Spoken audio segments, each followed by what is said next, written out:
کہ میں نے خواب میں اللہ کے نور کو دیکھا. امام احمد بن حنبل فرماتے ہیں کہ میں نے خواب میں اللہ کے نور کو دیکھا اور میں نے عرض کی کہ مولا اگر کوئی بندہ تیرا قرب حاصل کرنا چاہے تو اسے کیا کرنا چاہیے؟ تو اللہ پاک کی طرف سے جواب ملا کہ میرا کلام قرآن مجید زیادہ پڑھے میرا قرب حاصل ہو جائے گا. تو کہا چلو بھائی اللہ کا قرب تو مل گیا، لیکن جب تک مصطفیٰ کا قرب نہ ملی اللہ کا قرب بھی کام نہیں آ سکتا. یہ شیطان تھا، وہ کتنا قریب پہنچ چکا تھا، وہ جنت میں جا چکا تھا، لیکن مصطفیٰ کا قرب نہیں تھا. اس لیے اللہ کا قرب حاصل ہو جائے تو گارنٹی نہیں کہ ہمیشہ رہے، کسی وقت بھی انسان نیچے گرایا جا سکتا ہے. آپ صرف خواجہ صاحب کی زندگی سے سوچو کہ خواجہ صاحب کے پیر و مرشد حضرت عثمان ہارونی بھی ہے اور ہارونی لفظ بھی آیا ہے. آپ کو لے گئے اپنے ساتھ حج ادا کرنے کے لیے کعبہ شریف میں، اور وہاں انہوں نے جا کے عرض کی کہ مولا میرے مرید معین الدین کو تو قبول فرما. آسمان سے آواز آئی کہ ہم نے معین الدین کو قبول کیا. بات پوری ہو گئی، اللہ نے قبول کر لیا، اب کس چیز کی ضرورت ہے؟ اب پیر و مرشد نے کہا کیا معین الدین ایک کام اور بھی کرنا ہے؟ کیا ہے؟ کہ اب چل حضور کی بارگاہ میں چلیں اور وہاں بھی یہ کہوں گا کہ اے حضور آپ معین الدین کو قبول فرمائیں. تو خواجہ صاحب کے خیالات وہابی خیالات نہیں تھی. استغفر اللہ، اگر وہابی خیالات ہوتے نا، یہ بد عقیدہ کہتے ہیں کہ جتنے اولیاء اللہ تھے ہمارے ہم عقیدہ تھے، یہی دعویٰ کرتے ہیں نا کہ غوث اعظم کا بھی عقیدہ وہی ہے جو ہمارا ہے نا، خواجہ کا بھی وہی عقیدہ ہے. تو خواجہ صاحب کا عقیدہ یہ نہیں تھا. اگر ایسا عقیدہ ہوتا تو فوراً کہتے تھے کہ میرے پیر و مرشد خدا کا قرب مل گیا، اب ضرورت کیا ہے؟ اب حضور کی بارگاہ میں جانے کی ضرورت کیا ہے؟ خدا کا قرب حاصل ہو گیا. کہا چلو مدینے پاک پہنچی. پہلے گئی مکہ شریف، بعد میں مدینے، اور پھر حضور کی بارگاہ میں عرض کی کہ یا رسول اللہ میرے مرید معین الدین کو خدا نے تو قبول فرما لیا ہے، اب آپ بھی نگاہ کرم فرماؤ اور معین الدین کو قبول فرما لو. گنبد خضرا سے آواز آئی کہ ہم نے معین الدین کو قبول کر لیا.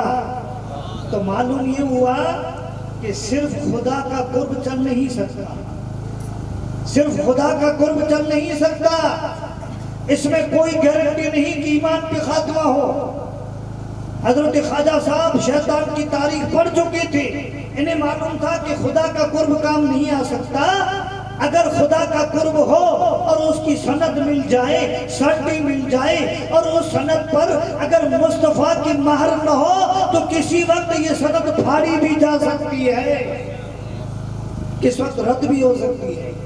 اس لیے ضروری یہ ہے کہ خدا کی قرب کی سند پہ مصطفیٰ کی مہر بھی ہونی چاہیے.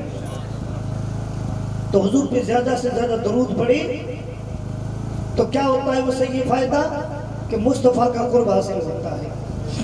من انفسہم، نبی مومنوں کی جانوں سے بھی زیادہ قریب ہے، یہ تو قرآن کہہ رہا ہے. نبی مومنوں کی جانوں سے زیادہ قریب ہے، لیکن ہم دور ہیں. تو مصطفیٰ کا قرب حاصل کرنا ہو تو حضور پہ درود زیادہ پڑھا کرو. حضرت شاہ عبدالحق محدثی دہلوی رحمۃ اللہ تعالیٰ نے بہت بڑے بزرگ ہیں، اور یہ وہ بزرگ ہیں جو مسلمہ بزرگ ہیں، جن کو اہل حدیث بھی مانتے ہیں، جن کو وہابی بھی مانتے ہیں، جن کو مودودی بھی مانتے ہیں اور بریلی بھی مانتے ہیں، سب مانتے ہیں شاہ عبدالحق محدثی دہلوی رحمۃ اللہ علیہ. اور ان کے ایک مدرسے میں نے باقاعدہ دیکھا تھا دیوبندوں کے مدرسے میں کہ لائبریری تھی، اس پہ لائبریری پہ الگ الگ کمرے پہ نام لکھتے ہیں نا، الگ الگ روموں پہ نام لکھا جاتا ہے کہ یہ قطب عالم ہال ہے، یہ اکبری ہال ہے، یہ محمودی ہال ہے. تو ان کی لائبریری پہ لکھا ہوا تھا کہ شاہ عبدالحق محدثی دہلوی لائبریری. تو معلوم ہی ہوا کہ یہ بھی مانتے ہیں نا، ورنہ لائبریری پہ کیسے لکھتے ہیں؟ حضرت شاہ عبدالحق محدثی دہلوی رحمۃ اللہ علیہ کثیر التصانیف ہے، بہت ساری آپ کی کتابیں. مدارج النبوت بھی ہے، بہت ساری کتابیں، اشرۃ اللمات، آپ نے مشکوٰۃ شریف کی شرح بھی لکھی ہے، ان کی ایک مشہور کتاب ہے، علماء نے دیکھی ہوگی، اخبار الاخیار، مشہور کتاب ہے شاہ ترک صاحب کی، اخبار الاخیار۔ انہوں نے اس میں اولیاء اللہ کا بیان لکھا ہے، اور سب سے آخر میں انہوں نے حضرت امام ربانی مجدد الفسانی کا تذکرہ لکھا ہے، اخبار الاخیار آپ نے لکھا ہے۔ اب جب کتاب پوری ہو گئی ہے نا تو اس میں دعائیہ کلمات لکھتی ہیں، اے اللہ میری اس محنت کو قبول فرما، اے میرے مولا میں نے جو لکھا ہے پڑھنے والوں کو فائدہ پہنچا، اے مولا میری بخشش فرما دے۔ اور کیا لکھتے ہیں اس میں کہ مولا میرے پاس کوئی زیادہ نیک اعمال نہیں کہ جن کا میں وسیلہ پیش کروں، جن کا میں وسیلہ پیش کروں، زیادہ اعمال نہیں ہے کہ جس کے ذریعے تیری بارگاہ میں مغفرت کا حقدار ہو جاؤں۔ بس میرے پاس ایک نیک عمل ہے، مجھے یقین ہے کہ اس نیک عمل کے صدقے سے تو مجھے بخش دے گا۔ پھر لکھتے ہیں کہ مولا وہ نیک عمل یہ ہے کہ میں کھڑے کھڑے صلاۃ و سلام پڑھتا ہوں۔ یہ کون لکھتے ہیں؟ حضرت شاہ ترک محدث دہلوی رحمۃ اللہ علیہ، جن کو ماننے والے کھڑے کھڑے صلاۃ و سلام پہ کفر کا فتویٰ دیتے ہیں کہ میں کھڑے کھڑے حضور پہ درود و سلام پیش کرتا ہوں۔ یہ دیوبندیوں کے پیر و مرشد شاہ امداد اللہ دیوبندی صاحب، نام سنا ہوگا؟ ان کی کتاب ہے ہفتہ مسائل، آج بھی دیوبندی بھی پڑھتے ہیں۔ اس میں کسی نے سوال کیا حضور یہ کھڑے کھڑے صلاۃ و سلام پڑھنا جائز کہ ناجائز؟ انہوں نے کہا بھئی جائز ناجائز والی بات تو چھوڑو، میں تو جب بھی سلامی میں کھڑا ہوتا ہوں تو اتنا ذوق آتا ہے کہ بیٹھنے کو جی نہیں چاہتا۔ اور ایک بات تو ایسا ہوا کہ کھڑے کھڑے صلاۃ و سلام پڑھ رہے تھے، سب میں بھی تھا، اور سلامی پوری ہو گئی اور سب بیٹھ گئے، مجھے پتہ ہی نہیں لگا، میں اتنا مست ہو چکا تھا کہ سب لوگ بیٹھ گئے اور میں کھڑے کھڑے درود و سلام پڑھ رہا تھا۔ یہ کون لکھ رہی ہے؟ دیوبندیوں کے پیر مرشد حضرت شاہ امداد اللہ صاحب لکھ رہے ہیں۔ تو حضور پہ درود پڑھنا اور حضور کی سیرت پڑھنا، اس سے قرب مصطفیٰ حاصل ہوتا ہے۔ اب حضرات کے سامنے میں نے جو آیت مبارکہ تلاوت کی کہ اللہ کی طرف سے نور آیا، یہ 12 ربیع الاول کو جو بات ہو رہی ہے نا، یہ حضور کی بشریت کی بات ہو رہی ہے، یہ حضور کی بشریت کی ولادت کی بات ہو رہی ہے کہ تمہارے پاس نبی آیا، تمہارے پاس نبی آیا، لیکن وہ نبی نور تھا، اور 12 ربیع الاول کو بشری شکل میں آیا۔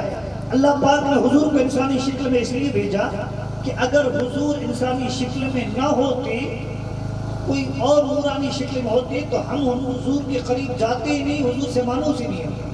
اور انسان کی عادت ہے نا کہ اپنے جیسا ہوگا نا اسے مانوس ہوگا، مولوی مولوی کے ساتھ بیٹھے گا، مولوی مولوی کے ساتھ بیٹھے گا، جوہری جوہری کے ساتھ بیٹھے گا، شرابی شرابی کے ساتھ بیٹھے گا، ہے نا، رئیس رئیس کے ساتھ بیٹھے گا، غریب غریب کے ساتھ بیٹھے گا۔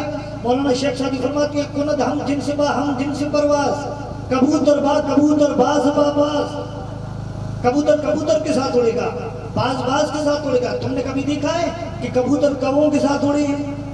تو انسان اپنی ہم جنس سے ہمیشہ مانوس ہوتا ہے، اس لیے اللہ تبارک و تعالیٰ نے ہم کو انسان بنایا۔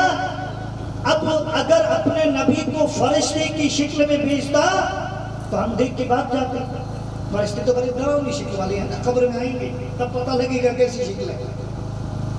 اگر اللہ تبارک تعالیٰ حضور کو نورانی شکل میں بھیجتا تو ہم مانوس نہیں ہوتے، اس لیے اللہ تعالیٰ نے حضور کو بشری شکل میں بھیجا تاکہ ہم ان سے مانوس ہو جائیں۔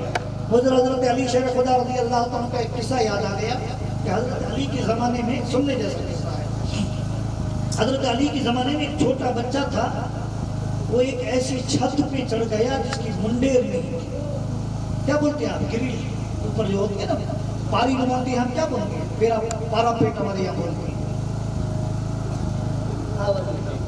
تو وہ ایک چھوٹا بچہ اوپر چڑھ گیا، اب اس کو پکڑنے جاتے تو بھاگتا، اب زیادہ آگے بڑھے تو چھت تو لمبی کتنی ہوتی ہے نا، زیادہ سے زیادہ بڑا مکان ہو تو 15 فٹ 20 فٹ 40 فٹ، اب اس کو پکڑنے جاتے تو دوڑتا، اب بچے کی جان خطرے میں تھی، اوپر سے نیچے گرے تو جان خطرے میں، اب کریں کیا، اب اس کا علاج کیا، اب اس کا راستہ کیا؟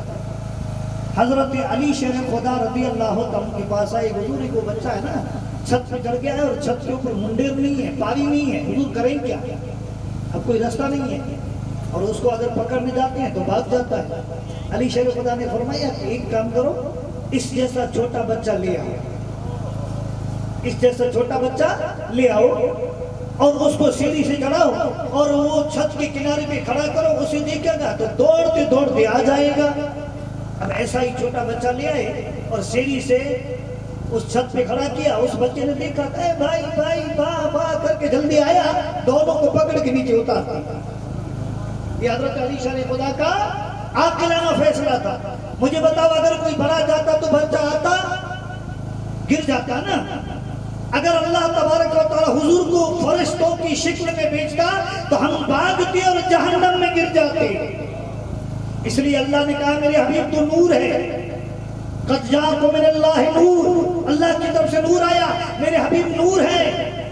نور والے تجھے نور ہی مانیں گے، لیکن میں تجھے انسانی شکل میں اس لیے بھیج رہا ہوں تاکہ انسان تیرے سے مانوس ہو جائے، تیرے قریب آ جائے۔ اب حضور علیہ السلام کو اللہ نے بشری شکل میں بھیجا، لیکن یہ کہنا کہ ہم میں اور حضور میں فرق نہیں ہے یہ بھی نادانی ہے۔ اب حضور چلتے تھے ہم بھی چلتے ہیں، حضور کھاتے تھے ہم بھی کھاتے ہیں، حضور پیتے تھے ہم بھی پیتے ہیں، ہمارے دو ہاتھ ہیں حضور کی دو ہاتھ ہیں، ہمارے دو پاؤں ہیں حضور کے دو پاؤں ہیں، ہم میں اور حضور میں کوئی فرق نہیں، یہ کہنا غلطی ہے۔ اگر یہی مثال دے تو مجھے حق ہے، میں ایسا اگر سوال کرے کہ میرے اور حضور میں کوئی فرق نہیں ہے، ان کے دو ہاتھ میرے دو ہاتھ، ان کے دو پاؤں میرے دو پاؤں، ان کا سر میرا سر، ان کی زبان میری زبان، میں حضور جیسا ہوں، تو میں اس کو کہہ سکتا ہوں کہ فرعون کی بھی دو ہاتھ تیری بھی دو ہاتھ، تو کیا تجھے میں فرعون کہہ سکتا ہوں؟ نمرود کی بھی دو پاؤں تیرے دو پاؤں، کیا تجھے میں نمرود کہہ سکتا ہوں؟ یزید کی بھی زبان تھی تیری بھی زبان ہے، تو کیا تجھے میں یزید کہہ سکتا ہوں؟ وہ کہے گا یہ تو نہیں ہو سکتا، مجھ میں اور یزید میں بہت فرق ہے۔ تو نادان، مصطفیٰ کی بشریت اور تیری بشریت میں زمین کے گھر میں ہو۔ حضرت ام سلمہ حضور کی بیوی ہے، بخاری شریف کی حدیث ہے، حضور کی چند بالیں مبارک تھے اور اگر کوئی بیمار آ جاتا وہ چاندی کی ڈبیا میں حفاظت سے رکھے تھے۔ اگر کوئی بیمار آ جاتا حضرت ام سلمہ وہ بال نکالتی اور پانی میں ڈبو کے پلاتی، مریض شفا یاب ہو جاتا۔ تیرے بالوں اور حضور کے بالوں میں یہ فرق ہے۔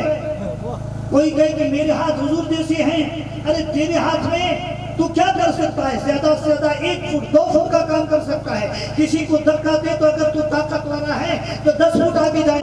حضرت علی شیر خدا کو حضور نے کہا کہ میرے قریب آ، میں تجھے پکڑ کے بازو سے اور کعبے کی چھت پہ چڑھا دوں۔ میرے آقا نے بازو کا سہارا لگایا، کہا حضور کعبہ تو بلند تھا اور حضور نے آپ کو اونچا اٹھایا اور ہاتھوں کا معجزہ۔ کوئی کہے کہ ہمارے قدم بھی ہے حضور کی قدم، ارے نادان تو قدم سے چلے، زیادہ سے زیادہ طاقت ہو 2 فٹ 4 فٹ 10 فٹ۔ میری آقا کا ایک قدم مکے میں، دوسرا قدم بیت المقدس میں، تیسرا قدم عرش معلیٰ پر۔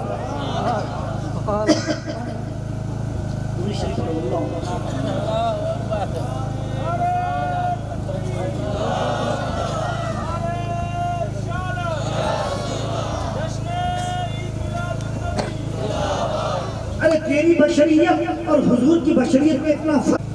بچہ رو رہا تھا، کہا حضور کے پاس لے آئی ہوں تاکہ حضور کوئی دم کر دے۔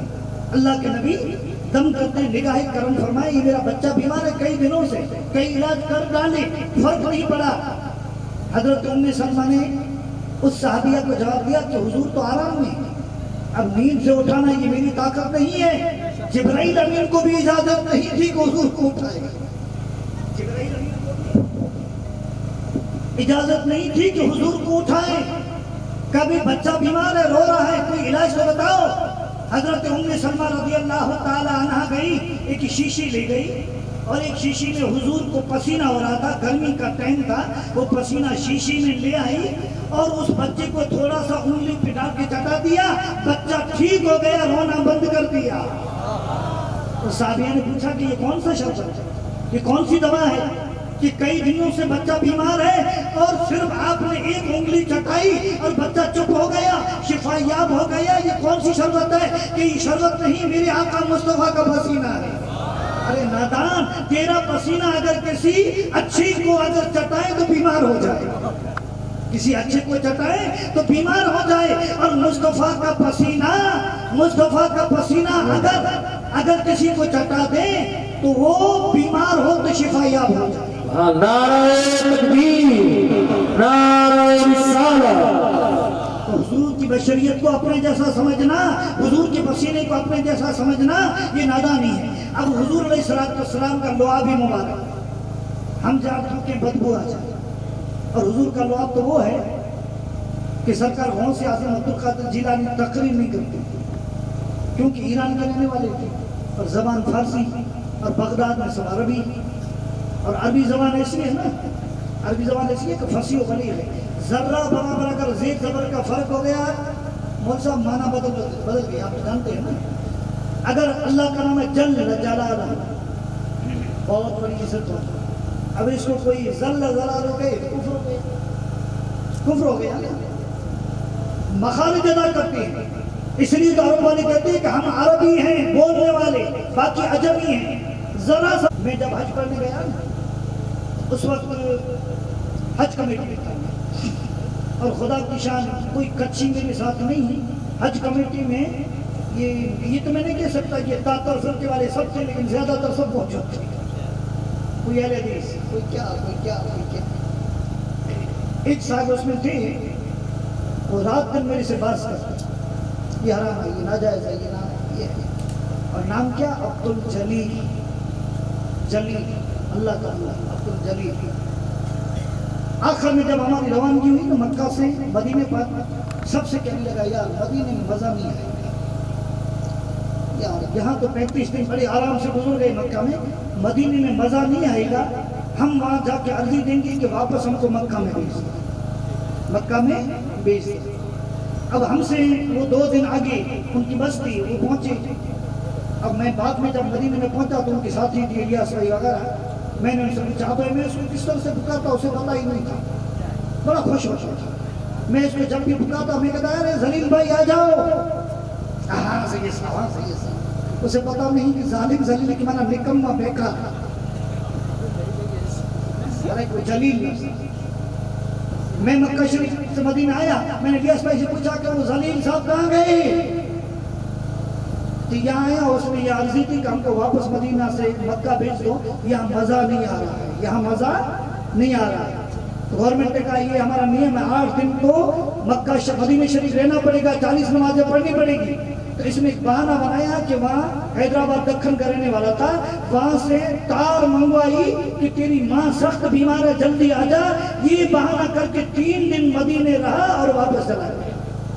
مجھے وہ قرآن شریف کی آیت یاد آتا کہ ان کو کہا جائے کہ آؤ اللہ کی طرف اور اللہ کے رسول کی طرف، اے میرے محبوب تو دیکھے گا وَرَأَيْتَ الْمُنَافِقِينَ يَصُدُّونَ عَنْكَ صُدُودًا، تو منافقوں کو دیکھے گا کہ میری بارگاہ میں دوڑتے ہوئے آئیں گے لیکن تیری بارگاہ میں آنے سے ہچکچائیں گے۔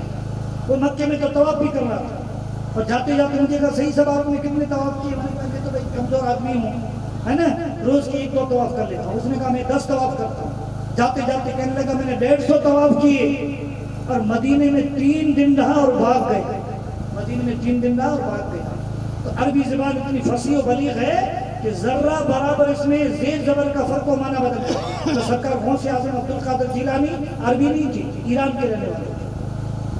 اب تقریر کے لیے آئی مقام رباط میں، تو سوچا کہ لوگ عربی ہیں، اور اگر میں عربی میں کلام کروں گا کوئی غلطی ہو جائے گی، مخارج ادا نہیں ہوں گے، تو یہ لوگ ہیں نا، یہ لوگ ہیں میرا مذاق اڑائیں گے کہ دیکھو شہزادہ رسول ہے اور صحیح عربی بھی نہیں بول سکتا۔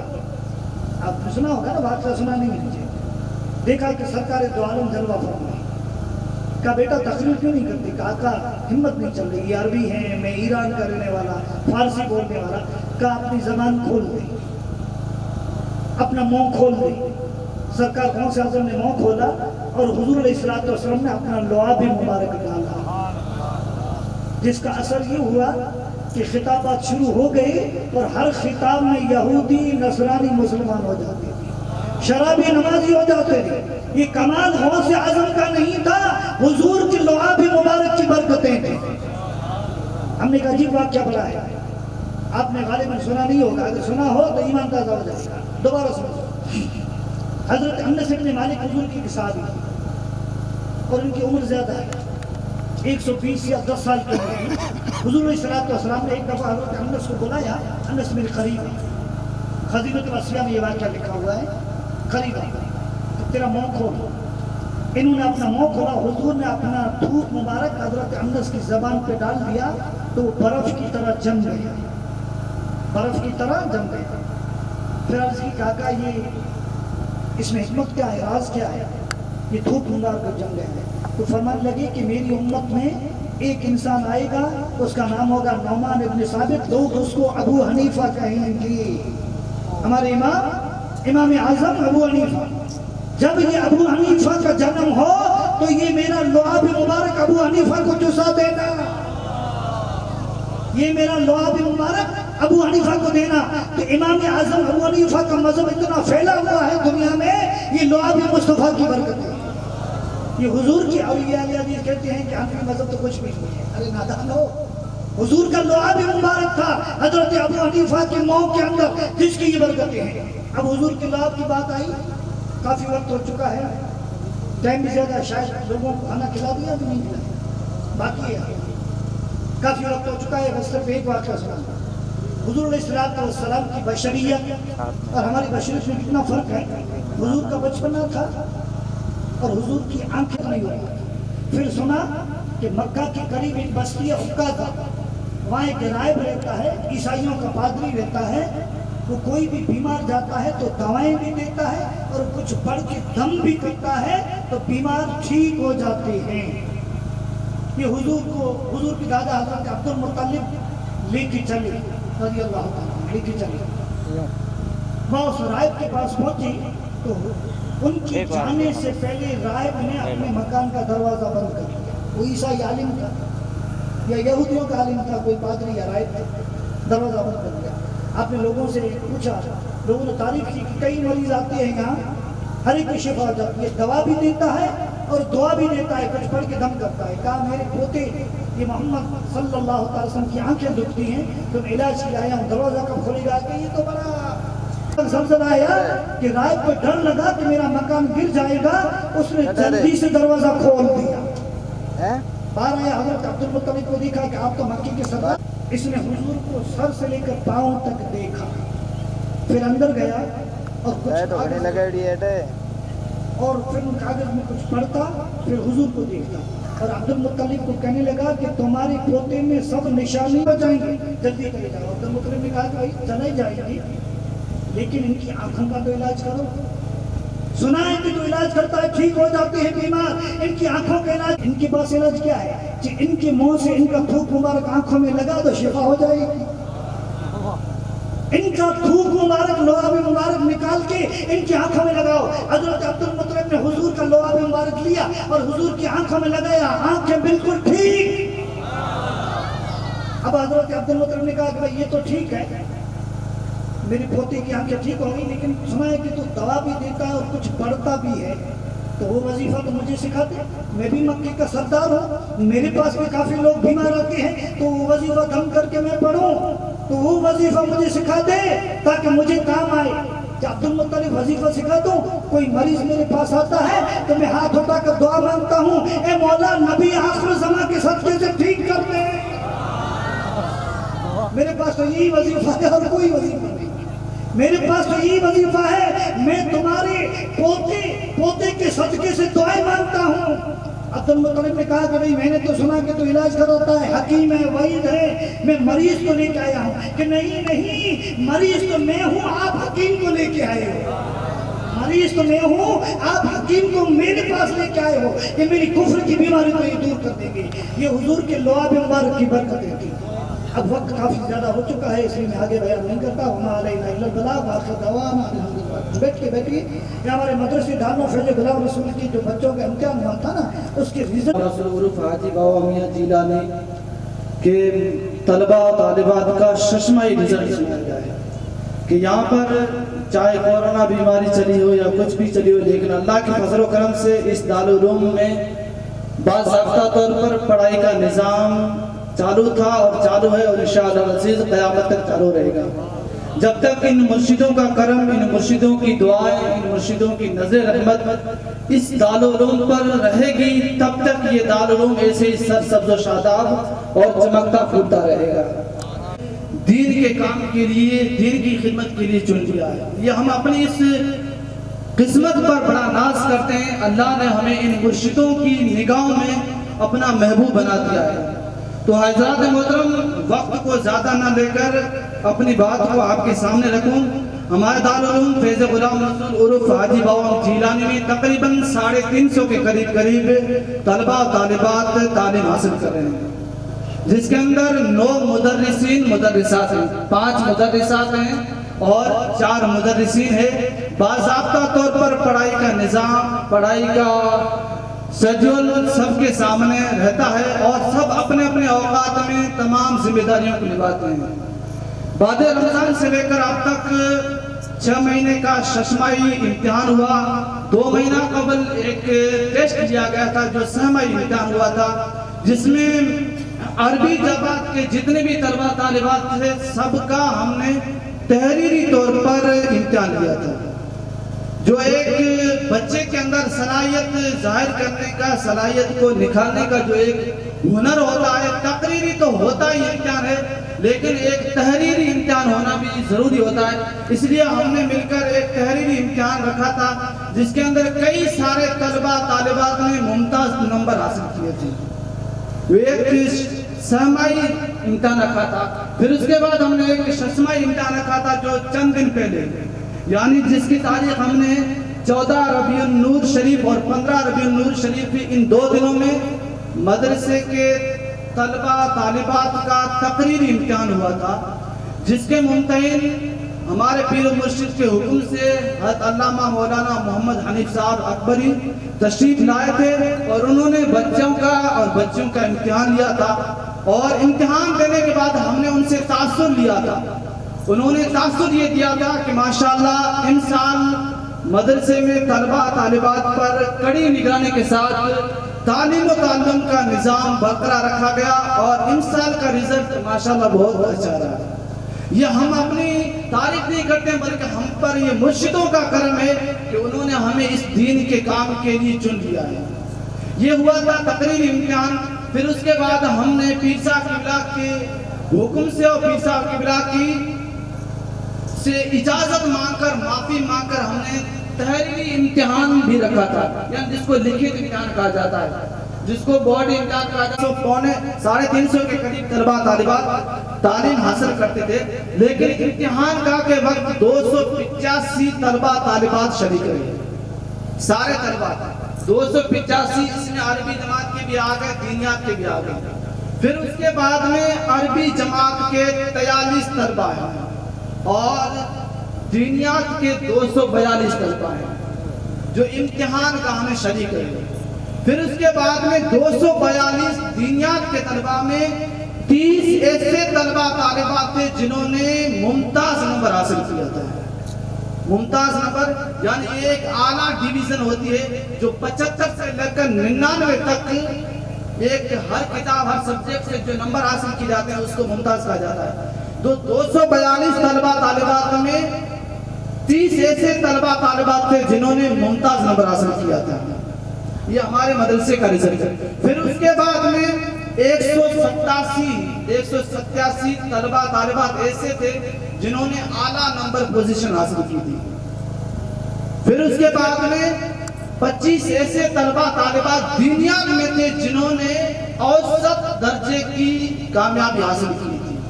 ماشاءاللہ دینیات میں کوئی بھی بچہ نہ ادنا نمبر پر آیا یا نہ 100 نمبر پر آیا ہے اور نہ کوئی بچہ فیل ہوا ہے۔ یہ مرشدوں کا کرم رہا ہے۔ اب یہ دینیات کے طلبہ طالبات کا رزلٹ رہا۔ عربی جماعت جن کے لیے تحریری اور تقریری دونوں انتظام رکھا تھا، جس کے اندر 43 طلبہ ہیں عربی جماعت میں۔ ہر سال کی طرح رابعہ تک پڑھائی ہوتی تھی، لیکن اس سال پیر صاحب قبلہ کے حکم سے ہم نے اپنے اسی دارالعلوم فیض غلام رسول میں ایک اور جماعت کا اضافہ کیا، یعنی خامسہ جماعت بھی اس دارالعلوم میں شامل کر دی۔ اب انشاءاللہ عزیز مرشدوں کا کرم رہے گا مرشدوں کی نظر رحمت رہے گی 2 سال کے بعد اسی دارالعلوم کے اندر 5 طالب علم عالم بن کر فاضل بن کر نکلیں گے انشاءاللہ العزیز مرشدوں کا کرم رہے گا ہم اپنی کوشش رکھیں گے طلبہ و طالبات پر اپنی محنت رکھیں گے لیکن اللہ کا فضل اور مرشدوں کی نظر رحمت رہے گی تو انشاءاللہ العزیز اسی دارالعلوم کے اندر 2 سال کے بعد 5 طالب علم عالم فاضل بن کر آپ کے سامنے آئے ہوں گے تو اب درجہ عربی درجات کے طلبہ طالبات 43 تھے اس کے اندر 3 ایسے بچے ہیں جنہوں نے ممتاز نمبر حاصل کیا تھا 3 ایسے بچے جنہوں نے ممتاز نمبر حاصل کیا تھا پھر ان 3 بچوں میں کون ایک ایسا بچہ جس نے 500 نمبر میں 406 نمبر حاصل کیے تھے 500 نمبر میں 406 نمبر حاصل کیے تھے وہ ایک ہمارے اسی دارالعلوم کا بچہ ہے جو ثالثہ جماعت پڑھتا ہے جس کا نام ہے اشرف علی بن برکت علی پھر دوسرے نمبر پر ہے فیروز بن الیاس اور تیسرے نمبر پر ہے زبیر بن عبدالغنی یہ 3 طلبہ ہیں جنہوں نے ممتاز نمبر حاصل کیا پھر اس کے بعد میں عربی جماعت میں طلبہ طالبات کچھ ایسے ہیں جنہوں نے 22 ایسے بچے جنہوں نے اعلیٰ نمبر حاصل کیا 14 ایسے بچے جنہوں نے اوسط نمبر حاصل کیا 4 ایسے بچے ہیں جنہوں نے ادنا درجے کی کامیابی حاصل کی اللہ کے فضل و کرم سے ششمائی امتحان میں کوئی بھی مجموعی اعتبار سے نہ بچہ فیل ہوا ہے نہ بچے فیل ہوئے یہ مرشدوں کا کرم تھا جو آج آپ کے سامنے ظاہر کر دیا اللہ تبارک و تعالیٰ کی بارگاہ میں دعا کرتے ہیں کہ مولا تعالیٰ ان مرشدوں کا کرم ہم پر دادر قائم دام رکھے اور ہمارے دارالعلوم کو ایسے ہی پھلتا پھولتا بنا رکھے حرم شہر یار حرم تاجدار حرم شہر یار حرم تاجدار حرم نوبہار شفاعت لاکھوں سلام مصطفیٰ جان رحمت لاکھوں سلام شمع بزم ہدایت صلی اللہ علیہ نبی الامی وآلہ صلی اللہ تعالی علیہ وسلم صلاۃ و سلام علیک یا رسول اللہ اللہم بسم اللہ الرحمن الرحیم والصلاۃ والسلام علیک یا رسول اللہ رب جعلنی مقیم الصلاۃ من ذریتی ربنا وتقبل دعا ربنا اغفر لی ولوالدی وللمؤمنین یوم یقوم الحساب اللہم ثبت اقدامنا علی الایمان وعلی دینک و دین حبیبک صلی اللہ تعالی علیہ وسلم فی الدنیا فی الحیات الدنیا وعند الموت وفی القبر اللهم ربنا آتنا في الدنيا حسنة وفي الآخرة حسنة وقنا عذاب النار بفضل إن الله وملائكته يصلون على النبي يا أيها الذين آمنوا صلوا عليه وسلموا تسليما اللهم صل على سيدنا صلاة وسلام عليك يا رسول الله وصل كذلك على جميع الأنبياء والمرسلين وأولياء أمته كاملين العارفين سبحان ربك رب العزة عما يصفون وسلام على المرسلين والحمد لله